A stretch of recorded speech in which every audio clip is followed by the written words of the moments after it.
Welcome back to Close Up. This is going to be a crowded space here in the weeks ahead as we hear from the many Republican challengers to Democratic incumbents up for re-election in Washington, D.C. A lot of attention, of course, will be focused on the 1st Congressional District. And Julian Aciard kicks off our first round of 2022 interviews with the GOP field in that race. Julian, thanks for joining us this morning. Thanks for having me. It's been an interesting couple of years so far. I bet. So Republican voters in CD1 have a lot of options. Why you? What separates you from the pack in this primary? What separates me is real life experience. Real life experience. I came from a broken home, moved up here to New Hampshire. My mom and my father were divorced. I moved up here with my dad. He graduated from Timberlane, so did I. Then I enlisted in the Marine Corps to fulfill a family legacy of service. Every single generation serves, both my mom and my father, going back over 100 years. And then after being out in California, after getting out of the Marine Corps, I was medically retired after coming back from Iraq. And I ended up being a homeless veteran and having to live in a garage with my wife and my son. And I literally worked for everything I have with my own two hands.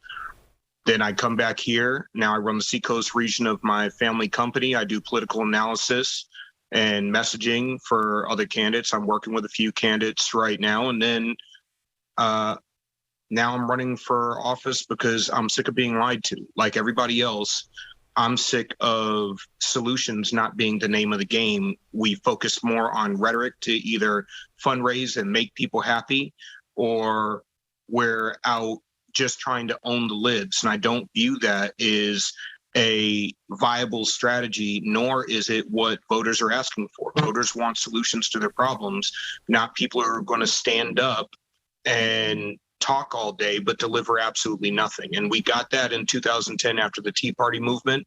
And we're getting this whole new class of conservatives who say America first, but then 135 of them just voted for red flag laws after Joe Biden said he wanted to make PTA and soccer moms domestic terrorists.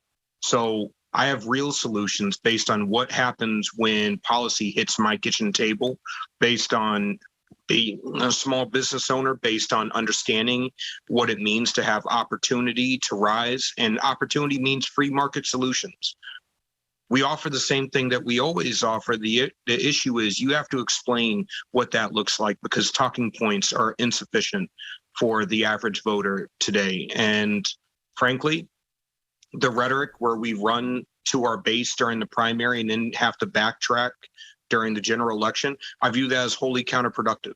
Well, Julian, I'm curious in terms of communication, I'm curious what you think about something that former President Trump had to say recently when he called COVID-19 vaccines, quote, one of the greatest achievements of mankind, and said, quote, the vaccines work, and quote, the results of the vaccine are very good. If you do get it, the virus, it's a very minor form. Do you think President Trump is right or wrong about that? I think he is right. He has a lot to be proud of in that moment. I mean, he did the impossible. He managed to cut through the bureaucracy. And if you've ever been to DC, you've ever been in government, you know how thick the bureaucracy is. You damn near gag when you take a breath when you're in one of the bureaucratic agencies. So he accomplished something that is very, very admirable in his first 4 years. And the vaccines have been largely effective. There have been some issues, and most of the issues, most of the conspiracy theories, most of the issues that voters have with it are the mandates and the lockdowns and the forcing people to do things, the pharmaceutical companies not having repercussions because they can't be sued for any of the side effects not being publicized and being roundly ignored. The issues that people have to do with honesty and integrity, and something that you just don't see in DC, you don't see in the lobbyist wing, and you barely see it in any form of media in this country so far. If we were able to have a logical conversation about this, most people would be able to take the rational stance that Trump did, which is, I don't like the mandates. I don't like forcing people to get something that they're uncomfortable with getting. The majority of the populace is vaccinated, and the media narrative is that it's just a whole bunch of Uber Trumpers that refuse to get the vaccine. Mind you, the largest population by by statistics, by per capita, are Black and Hispanic voters who refuse to get the vaccine, probably because this nation has a jaded history with forcing vaccinations upon people for experimentation. And Julian, let's shift to immigration policy here. You know, everyone in Congress agrees that there needs to be an overhaul. No one can quite agree on how to do it. So what's the solution, particularly in regards to the existing undocumented or illegal immigrants that are in the country right now? Shut down the border. Do a complete 5-year moratorium on all immigration. Anyone who's not already in the process needs to be put at the back of the line. Then we need to actually build the wall, shut down everything coming into the country, and start dealing with the illegal immigrants that are already here. All right, I'm not delusional. I don't think that you can round up 25 plus million illegal immigrants. We did it as an exercise to when I was active duty during anti-terrorism training. We thought about what threats the U.S. faces. And honestly, if you were to go door to door, kicking in the door to deport 25 plus million illegal aliens, you have something that is 10 times the standing U.S. military force. Even all law enforcement officers and military officers could not accomplish that in a day, because they're not just going to willingly go back. So the rhetoric, the populist rhetoric that I know gets everyone ginned up, that is not a solution. We need to backtrack the immigration system, keep the Remain in Mexico policy.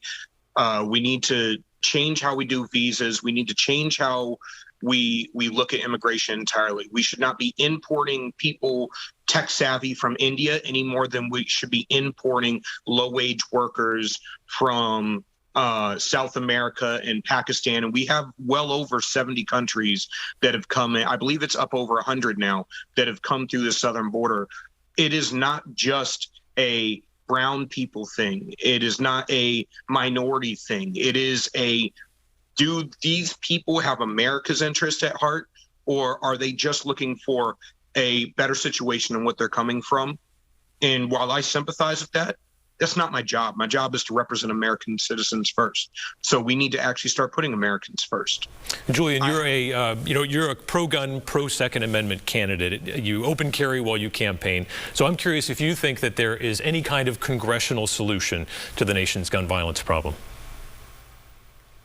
I'm a big fan of the 10th Amendment, but people need to be educated. To be honest, I don't think this is a losing issue for Republicans, because I spent a lot of time in my buddy's gun shop. I've even helped him behind the counter, and he's a great guy. And throughout the pandemic, when people were coming in at the beginning, it went from gun guys who already have all the guns they need, so they're just coming to buy ammo. Then you have the average, I support guns, but I never actually bought one. They come in to buy a gun.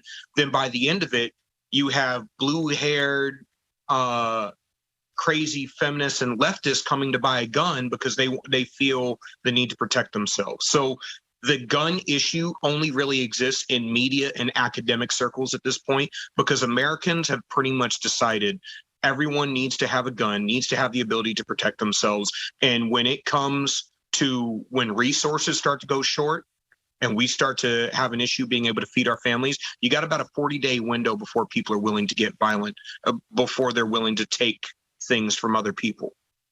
We saw this through the toilet paper pandemic. Do you think, though, that the gun violence aspect, people using firearms irresponsibly, is there something that Congress should do about that? No, I really don't think there is, because all the gun laws in the world haven't actually solved anything. All it's done, the places that have the highest level of gun laws have the most crime. And it's because the criminals don't fear the citizens that they live around. New Hampshire, we have a rising crime spike. But if you notice, the rising crime spike is in areas, and they're in houses where people don't expect there to be a gun inside. The fact is, if I were a criminal, and there was a criminal that was recorded on an interview, I think it was by CBS a couple years back, who said, if I see a rainbow flag or a BLM flag or anything like that in your front yard, I'm more likely to break in, because I know you most likely don't support owning a gun. I'm not going to get shot. However, if I see a military flag or a Marine Corps flag or an American flag in your front yard or a thin blue line flag, I know I'm probably going to get shot when I come through the door. This is not a house to break into. All right, Julian, we appreciate your time here on Close Up. We'll see you out there on the campaign trail. God bless.